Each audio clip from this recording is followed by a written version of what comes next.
Good morning, Nova Nation. Welcome back to our annual Bone Marrow Drive broadcast here on WXVU. David Szczepanski alongside Ryan Scanlon, and we are joined by two of the two winningest head coaches in Villanova football program history, two of the most winningest coaches here on campus. Coach Mark Ferrante, the current head coach of Villanova's football team, and former national champion head coach of the Wildcats in 2009, Coach Andy Talley, which is the whole reason why we are here on this Wednesday morning. So first of all, how are you guys doing today? I'm doing great. So awesome to be back, and the place looks completely different to me. It's amazing.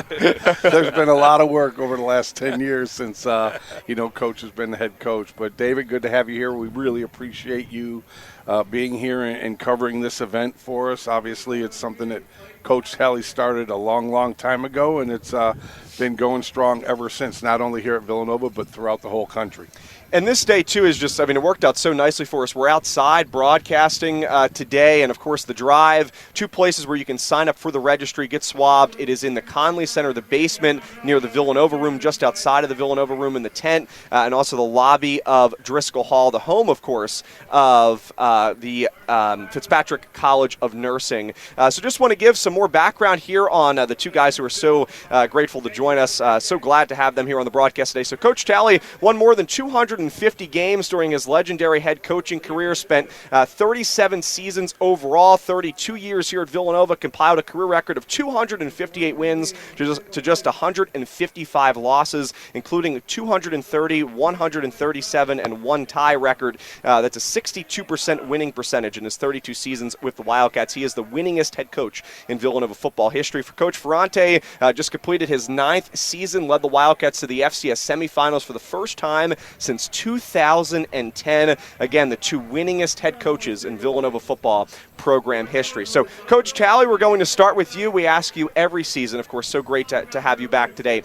What called you to bring the Bone Marrow Drive to Villanova, and how proud are you that the effort has expanded so much over the last couple of decades? Well, it's something that, I was able to figure out a long time ago.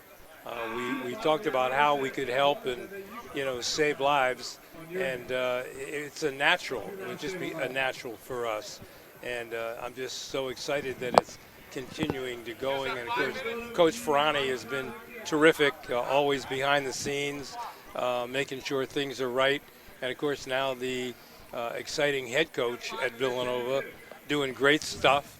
And, of course, Coach Ferrante played for me way back at St. Lawrence, and he was a heck of a football player.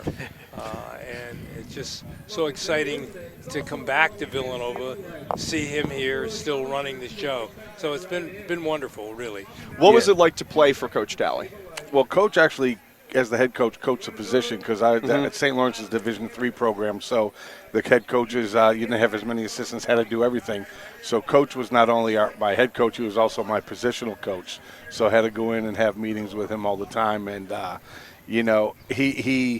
he was a disciplinarian, but not over the top, if you know what I'm saying. Very great communicator, as he's always been, great recruiter, as he's always been, and, at the time back then, great X and O guy. So, we had a great time up there. His first year was my freshman year, so we kind of grew up together, if you will. He became a head coach my freshman year when he was assistant at Brown the year before that. So, and then this program here, Coach, we're talking over 30 years ago when we first started this thing. This is the 18th year of the Get in the Game under the Andy Talley Bone Marrow Foundation. When Coach started his foundation, this is now 18 years ago since that started.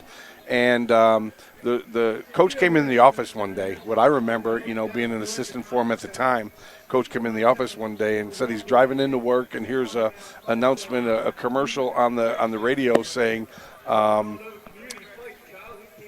if we have more people in the registry, to have an opportunity to, at that time, donate their bone marrow. Now it's more stem cell than it is bone marrow extraction. We can save more people's lives. And Coach is like, I got 100 healthy football players on our campus. So the first drive we did, you had to draw blood. It was more than a cheek swab. We did the whole team and the staff. at the time, so we probably added 100 to 110 people to the registry. And the nurses had to come over. We set up in Nevin Fieldhouse, which is where our volleyball team has their home court. At the time, we put tables up and we had to draw blood. The nurses had to come over and draw blood from the team and the staff. So we added people to the registry. The following year, coach is like, well, now I only have 24 new freshmen, so how can I add 110 one year and only 24 the next year? So that's when coach started the drive on campus to spread it out amongst this campus. And then I think our first year we did probably 200 and something people added to the registry, and then 300 and something people. And then coach is like, well, if we're doing it here, let's reach out to our brothers out there in the football community. So I believe, coach can correct me if I'm wrong, I believe his college teammate and roommate, Larry Ciotti, was at Yale at the time, and Al Bagnoli was at Penn at the time. And I think those are some of the first people we reached out to and asked them to do a drive on their campus. And then from there, it just took off. I think we're the only three that have been with Coach Talley's foundation from the very beginning. Now year 18, as I mentioned. But I believe, talking with Houston, who's here from NMDP, and talking with Coach in previous years, I believe there's over 375 colleges and universities throughout the country, primarily through their football programs, that are running drives, usually in the spring. Right. And I think through the Get in the Game program, Andy Talley Foundation, I believe there's been well over 100,000 new people added to the registry, and over 1,000 donors that have actually saved a life. Here from our drives we've had in the last 18 years, we've had 97 people that were a match that ended up donating and saving someone's life from the Villanova on-campus drives that we do here. Yeah, it's so great, Coach, and I feel like being a part of the program the last 4 years, as a manager's side, you get to see this day, especially from a manager perspective, be so special to see all our players walking around campus. And although they could be somewhat annoying sometimes, but it's going to be a good cause moving forward. I just wanted to take a moment just to reflect on the past season that we had, making the FCS playoffs for the first time since 2010. The spot that we're in took us all over the place. Tarleton State to close as Lehigh, but I just wanted to hear from you what it meant to you as the head coach of making it for the first time in quite some time. Just how memorable did the season make you feel as a coach? Yeah, no, it was great. I mean, I'm happy for the players. I'm happy for our staff. I'm happy for the university. And, when you're in it and when you're involved with it, you're focusing on the next game. So you don't really truly appreciate what you're doing, whether it's an 09 winning the national championship or 2010 going to the semis. And if we didn't have a few injuries in 2010 and have to travel much further than we had to travel this year, we might have won it back-to-back. But, the fact that we got to the semis is awesome. Obviously the ultimate goal is to get beyond that and play one more game and win a national championship. We came short of that goal, but we haven't had our banquet yet. So when we go and have our banquet Friday, the 24th of April, I think it'll be you'll realize then the type of season we had. When you can sit back, reflect, you're removed from it now. The pressure of a game or the next game is gone and all that stuff. So now we have the opportunity to celebrate the team. And deservingly so, because they had a heck of a year. And like I said, it starts at the top, the president with the backing, and then Eric Riddell, the AD, and Father Peter and everybody, the backing that they give us. And then I tip my hat to our staff and our strength staff and our support staff and our trainers and our managers and everyone else. It takes everybody. It takes a village to do what we're able to do, and then ultimately it's the players in the locker room that make it all come together. And we had a really good group of guys this year, player-driven team. They handled things, and, the proof is in the pudding and came out on the field. So just excited, and now we're back to 0-0, and we got to start over. So we'll see how it goes. Well, phenomenal year indeed, and a new conference coming up, Patriot League this year. We'll talk about that in just a moment. Again, if you're just joining us here on the Bone Marrow Drive broadcast, Coach Mark Ferrante and Coach Andy Talley are joining us live from the Oreo here on WXVU. Coach Talley, you know what championship DNA really is, having won the national championship with the Wildcats in 2009. From watching this team, I know you've followed the team, of course, every year very closely. What impressed you about last year's team and overall Coach Ferrante's culture in the locker room here at Villanova?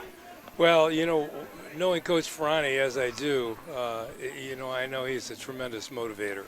And I watched the team several times and came to a few games. And it was obvious that it was an outstanding team. And, of course, when you get into the playoffs, anything can happen. And it's really tough to keep going in the playoffs. But I think this program is an elite program in the country. And I know the coach is going to win a national championship and keep it rolling because everything is here. And he's recruiting terrific players. And that's the most important thing. Yeah, it's certainly, that's the name, right? Getting people to, buy into what the the Rock motto Sure is. And I think I really will take that into my next future. Graduating here, it seems so surreal talking about, this is the first time I get to talk about graduation for us too, but in terms of the Patriot League standout, joining a Patriot League type of conference where you match up with certain teams that are in the right category of academics and on the field, what type of role does that play with the type of rivalries that might create? Yeah, I think you're just going to have more natural geographical type rivalries. Lehigh and Lafayette are really close. Georgetown, everyone at Villanova knows Georgetown. Fordham, another Catholic school. Holy Cross, another Catholic school. So there's just some natural fits, if you will, that make sense. Geographically, the travel's going to be a lot easier. The Patriot League has lifted some of the parameters they used to have, because I think this is probably the third or fourth time that the Patriot League kind of has come after Villanova to join the league, and this just seemed like the right time. The CAA's changed. The CAA has gotten a lot more spread out, so the travel's been a lot more challenging. The teams, the JMUs and Delawares and Richmonds and William Marys and now Villanova's having left the CAA just makes that league just different. There's so many more schools in the South now, so our travel will be better. The like-minded schools, like you said, more similar type of schools from an academic perspective. Geographically, we're right in the middle of both leagues, but instead of traveling from Maine all the way down to the Carolinas, we're going from Holy Cross in Massachusetts down to Richmond and William Mary.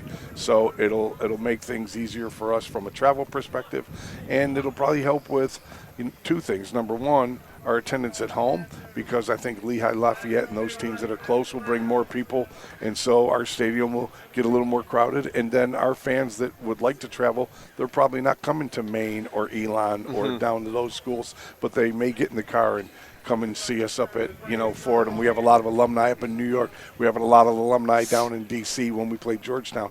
And then obviously Lehigh Lafayette's a day trip. You can do that easy. So I think it'll help in a lot of different areas. But bottom line is we got to go in there and we got to perform at a high level, because there's a lot of good teams in there. So, we got to go in there and represent well and take them one at a time.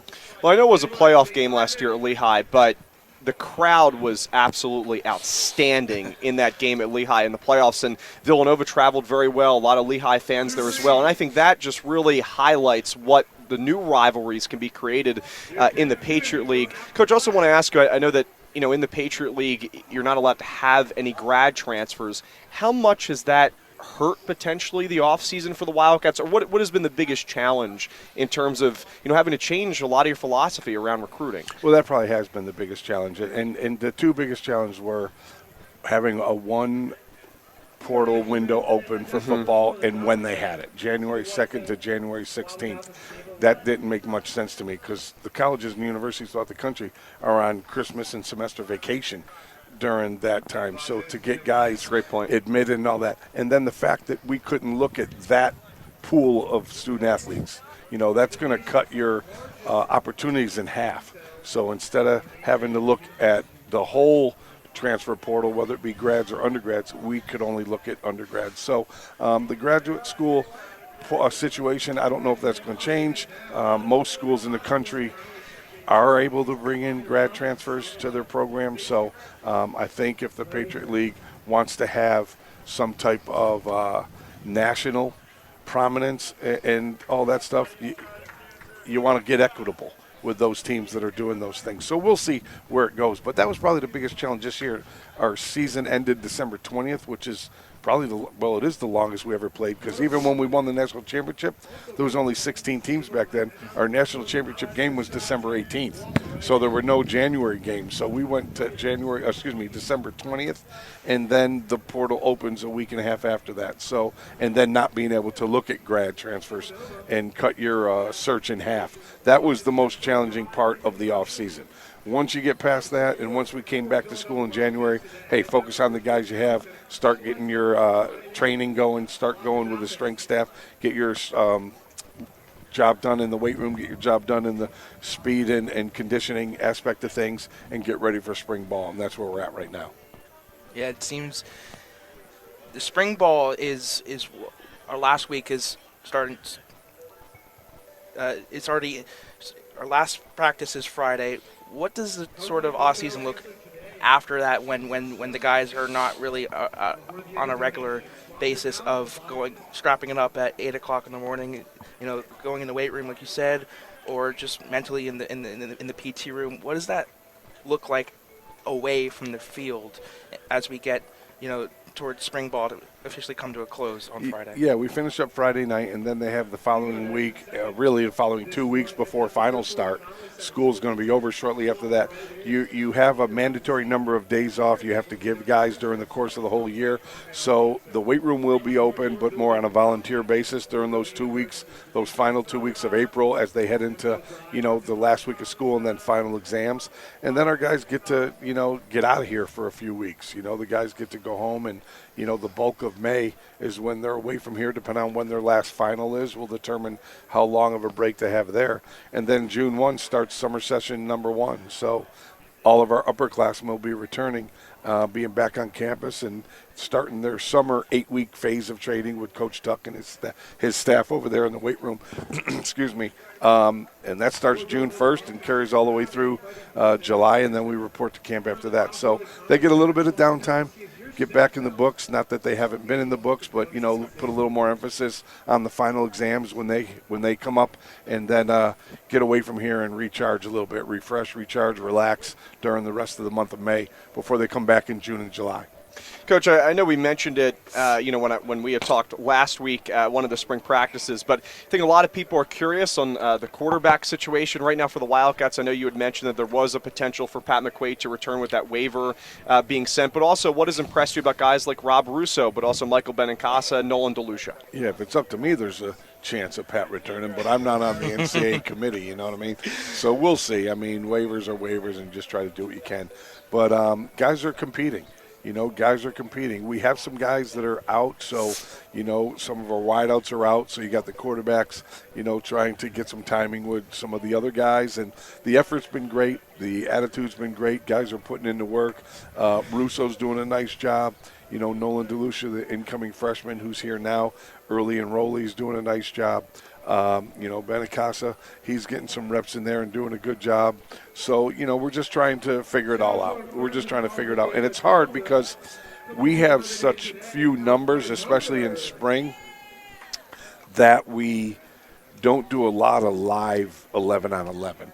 So, you're seeing stuff in 7-on-7. You're seeing some team reps, but no one's tackling to the ground. So the bullets are flying, but they're not really coming at you because you're not as a quarterback you're not getting hit and those type of things. So it's an evaluation process. We probably won't. It's just like last year. You had Tanner and you had Pat, and spring ball got them to wherever it got them, and then we carried it into the summer aspect of training, and then we take it into preseason, and that's when we'll probably make a decision as to who's going to be the guy behind the center on the opening snap against William and Mary when we have the opening game. August 29th, quickly approaching.